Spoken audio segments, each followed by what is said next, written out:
नमस्कार। आज नया खबर गुड़िक सहित आउ एक नया भिडियो रे आपण समस्त को स्वागत। अदा रसर मिलुथिबा फायदा जानिले चकित हेबे।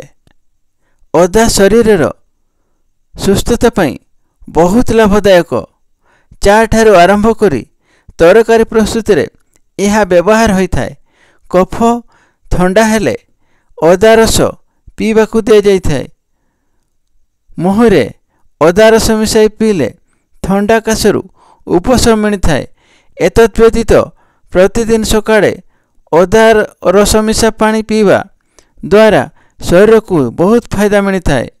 अदारे vitamin C, iron, calcium, magnesium, carbohydrate, zinc और अन्य केतेक धातव लवण रही। एसबू पोषक तत्व शरीर को बहुत लाभ दे थांती। जदि जड़े व्यक्ति क्रमागत भाव 7 दिन अदा रस मिसा पानी पियंती तेबे तांकर रोग प्रतिषेधक शक्ति बढ़ी जाइए। एथिसह शरीर कौनसी प्रकार फुला थिले ताहाकू यह कम करिथाय।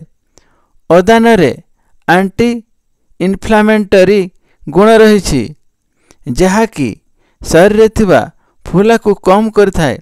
अदा रस मिसा पानी पीवा मधुमेह रोगी पई बहुत उपादेय। यह शरीर रे रक्त शर्करा को नियंत्रण रखिबारे सहायक होता है। प्रतिदिन यही पानी पीवा फल ओजन ह्रास होता है।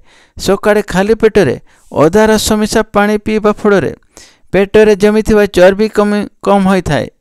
सेहीपरि अदा रस मिसा पानी हृदयंत्र को सुरक्षा प्रदान करता है। यह हृदयंत्र को मजबूत करता है।